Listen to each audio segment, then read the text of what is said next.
Assalamualaikum warahmatullahi wabarakatuh. Selamat pagi anak-anak ibu sekalian. Untuk hari ini kita akan kembali belajar matematika dengan topik pembahasan posisi titik terhadap titik asal 0,0 dan titik tertentu A, B. Nah, sebelum kita belajar, ada baiknya kita berdoa menurut agama dan kepercayaan kita masing-masing. Berdoa dimulai. Berdoa selesai. Untuk materi kali ini, kalian bisa membuka buku paketnya halaman 55. Nah, di situ ada ayo kita menalar, lihat tabel 2.4 di situ mengenai posisi tempat tertentu. Nah, posisi tempat tertentu itu ada posisi dari titik asal, ada posisi terhadap. Nah, di sini posisi asalnya itu ada perumahan, pemakaman, pasar, hutan, tenda 1, tenda 2, posisi 1, pos 1, pos 2. Nah, posisi terhadapnya itu ada tenda, pos dan pasar. Nah, untuk perumahan kan udah dibahas ini, ya kan? Nah, kita langsung saja ke pemakaman. Pemakaman itu dia adalah negatif 5,2. Ini koordinat pada posisi asal si titiknya. Udah. Nah, posisi pemakaman itu adalah di sini negatif 5, negatif 2, letak di sini.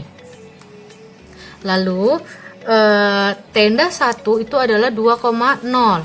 Nah, maka keterangan dari tabelnya itu kita dapat lihat berapa langkah dia menuju ke pemakaman dari titik tenda ke pemakaman.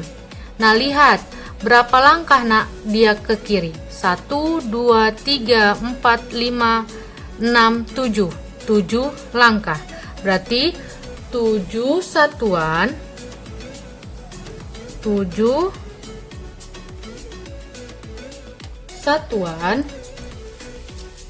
ke kiri, ya kan? 7 satuan ke kiri, lalu dan lihat berapa langkah dia ke bawah. 1, 2, ya kan? Yang sejajar dengan negatif 2. Berarti 2 satuan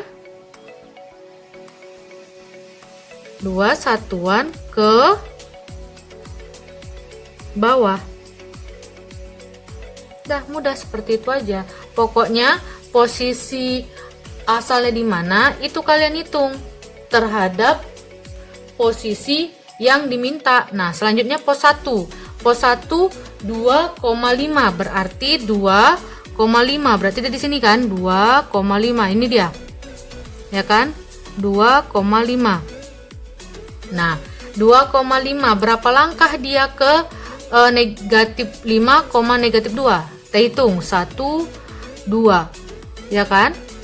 2, 3, 4, 5, 6, 7. 7 juga. Berarti 7 satuan ke kiri dan berapa satuan dia ke bawah? 1, 2, 3, 4, 5. 5 kan? 6, 7. 7 satuan juga dia ke bawah.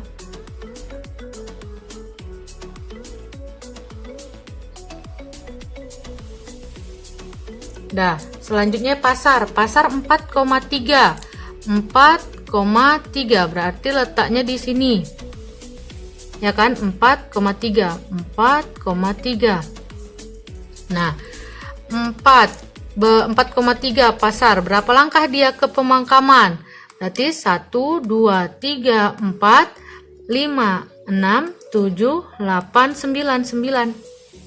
9 satuan ke kiri dan berapa satuan dia ke bawah? 1, 2, 3, 4, 5 satuan ke kanan. Yang penting kalian membahasnya memahaminya berapa hitungannya. Pokoknya daerah yang diminta berapa, baru ke daerah asalnya berapa, gitu aja. Dihitung aja berapa langkah dia menuju kemari, gitu aja. Dah. Nah, selanjutnya pada buku ini kalian lanjutkan. Ini tabelnya ini kalian lanjutkan. 1, 2, 3, 4, 5, 6, 7, 8, 9, 10, 11, 12, 13, 14, 15. Ini kalian lanjutkan. Udah, apabila ada yang nggak paham boleh ditanyakan ke saya.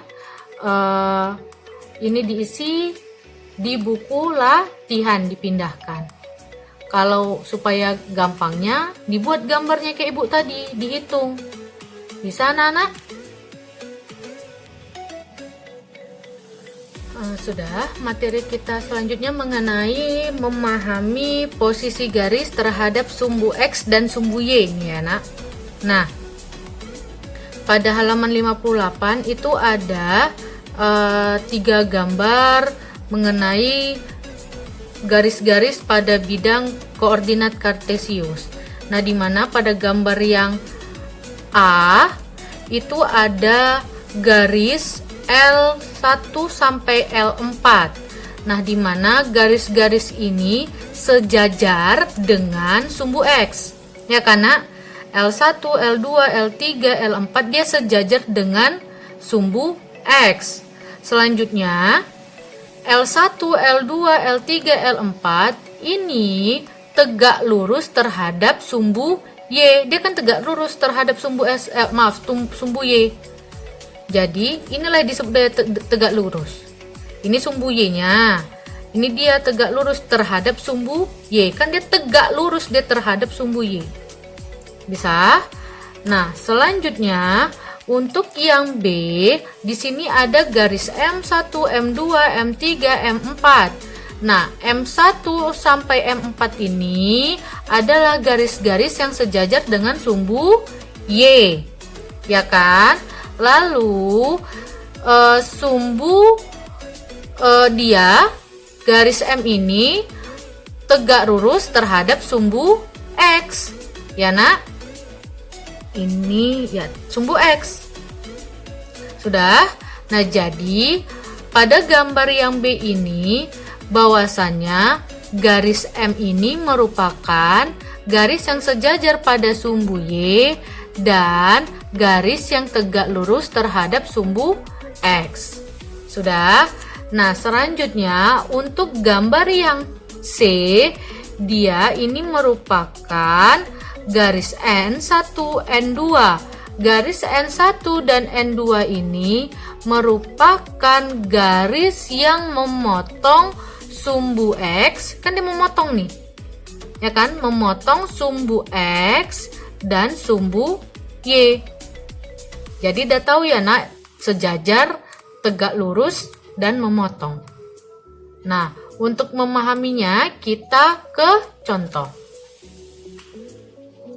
Nah, contoh yang pertama itu adalah gambarkanlah garis L yang melalui titik A 3,5 yang tidak sejajar dengan sumbu X dan tidak sejajar dengan sumbu Y.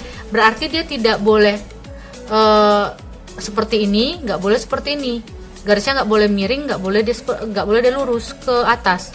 Udah, pokoknya dia nggak boleh sejajar dengan sumbu X, tidak boleh sejajar dengan sumbu Y. Maka kita buat dulu titiknya 3,5, berarti titiknya itu berada di sini. Ya, 3,5. Nah, berarti ini titik A 3,5. Nah, katanya kan gambarkanlah garis L yang melalui, berarti harus kita lalui. Sehingga gambarnya itu adalah seperti ini. Boleh seperti ini. Sudah, boleh kalian buat seperti ini, boleh juga. Ini. Yang penting dia tak boleh sejajar dengan sumbu X dan sumbu Y. Nih. Kan katanya melalui titik kan?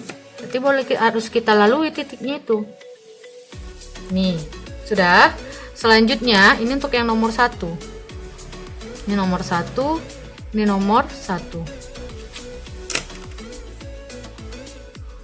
Inilah garis L-nya. Ya. Ini L. Sudah. Ini garis L. Nah, selanjutnya, untuk nomor 2, gambarkanlah garis T yang melalui titik B 2,3 yang tegak lurus dengan sumbu X. Berarti garisnya mereng. Ya kan? Maaf. Seperti ini. Lurus dia dan sejajar dengan sumbu Y, kan harus lurus dia terhadap sumbu Y, ya kan? Kita buat dulu titiknya 2,-3 ya. Maaf, 2,3. 2-nya di sini, 3-nya di sini. Berarti ini dia. Ya. Ini titiknya adalah 2,3. Maka garisnya itu adalah seperti ini.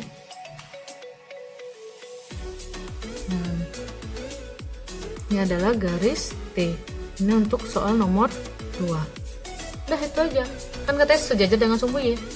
Mudah kan anak-anak? Jadi kalian harus tahu bagaimana sejajar, bagaimana memotong suatu garis dari sumbu X sumbu Y, bagaimana tegak lurus. Jadi untuk materi hari ini hanya ini saja. Apabila ada yang kurang paham, bisa ditanyakan ke saya. Dan saya akhiri dengan Assalamualaikum warahmatullahi wabarakatuh. Selamat pagi anak-anak ibu.